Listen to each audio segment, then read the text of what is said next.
Assalamualaikum warahmatullahi wabarakatuh. Perkenalkan, saya Mesya Maulia, mahasiswa Prodi Hukum Tata Negara semester 4 Unit 1. Yang mana hari ini saya akan membahas mengenai etika profesi hukum untuk memenuhi ujian akhir semester dalam mata kuliah etika profesi hukum.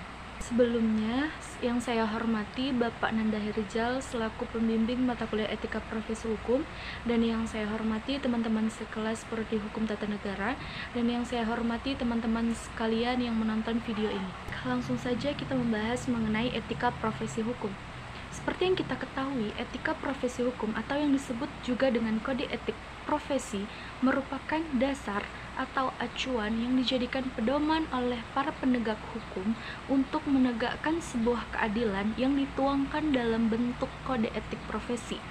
Nah, kode etik profesi atau juga etika profesi hukum ini merupakan bagian yang terintegral dalam mengatur perilaku penegak hukum untuk mewujudkan penegakan hukum yang baik serta berkeadilan. Etika profesi hukum merupakan mata kuliah wajib bagi mahasiswa Fakultas Hukum yang bertujuan agar setelah mereka lulus dan menduduki sebuah profesi hukum, baik jaksa, hakim, advokat, dan lain sebagainya, mereka bisa menjunjung tinggi nilai-nilai moral dan etika yang bertujuan untuk dapat hukum ditegakkan dengan sebenar-benarnya dan seadil-adilnya. Ada 4 prinsip yang mendasari professional ethics. Yang pertama, bertanggung jawab. Yang kedua, berintegritas moral. Yang ketiga, otonomi. Dan yang keempat adalah keadilan. Sebaliknya, ada beberapa hal yang menjadi pelanggaran kode etik. Yang pertama, tidak menjaga citra, kehormatan, dan reputasi seorang Polri. Yang kedua, tidak. Nah, mungkin dari teman-teman masih banyak yang bertanya-tanya sebenarnya sepenting apakah etika profesi hukum dalam kehidupan sehari-hari. Jawabannya sangat penting, sebab salah satu tujuan etika profesi hukum ini adalah untuk mensejahterakan seorang dalam mempertahankan hak-hak perdata mereka. Contohnya, seorang pasien yang akan melakukan pemeriksaan dengan aman jika seorang dokter melakukan etika profesi hukum mereka dengan baik.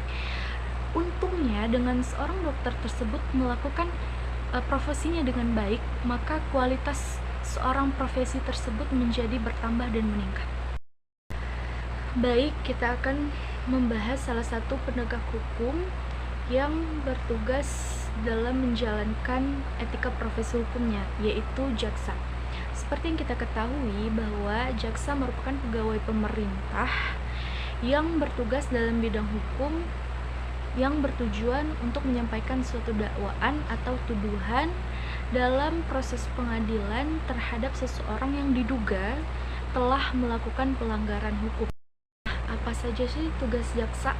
Tugas jaksa yaitu melakukan penyelidikan atas satu perkara yang telah dilaporkan atau ditemukan dari kepolisian maupun instansi yang terkait. Dalam melakukan penyelidikan, jaksa memiliki hak kewenangan untuk meminta keterangan saksi, keterangan ahli, mengumpulkan bukti, dan memiliki hak untuk penyitaan terhadap barang bukti. Nah, setelah melakukan penyelidikan, jaksa penyelidik berhak memutuskan perkara tersebut layak untuk dinaikkan sebagai penyidikan atau tidak. Selain jaksa penyelidik dan jaksa penyidik, terdapat 3 bagian jaksa yang lainnya dalam mengatur proses perkara dalam pengadilan, yaitu jaksa penuntut umum, jaksa pengacara negara, dan yang terakhir jaksa eksekutor kejaksaan.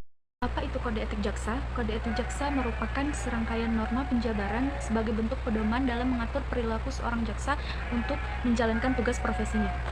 Bagaimana seorang jaksa menjalankan etika profesi hukumnya, yaitu mereka memiliki sikap yang mandiri, bebas dari pengaruh, tekanan, atau ancaman publik secara langsung maupun tidak langsung, serta melakukan tugasnya secara objektif dan tidak memihak siapapun. Baik, yang terakhir, apa saja kode etik seorang jaksa? Yang pertama, seorang jaksa wajib menaati kaedah hukum yang mana berisi tentang peraturan-peraturan perundang-undangan, peraturan kedinasan yang berlaku. Yang kedua, mereka menetapkan prinsip sederhana, cepat, biaya rendah sesuai dengan prosedur yang ditetapkan. Dan yang terakhir, mereka mendasarkan pada keyakinan dan alat bukti yang sah untuk mencapai sebuah keadilan dan kebenaran. Baik, sekian pemaparan tugas ujian akhir semester saya. Semoga dapat diterima oleh publik. Apa-apa yang kurang mohon dikoreksi. Semoga kedepannya dapat diperbaiki. Saya Mesya Maulia mohon undur diri. Assalamualaikum warahmatullahi wabarakatuh.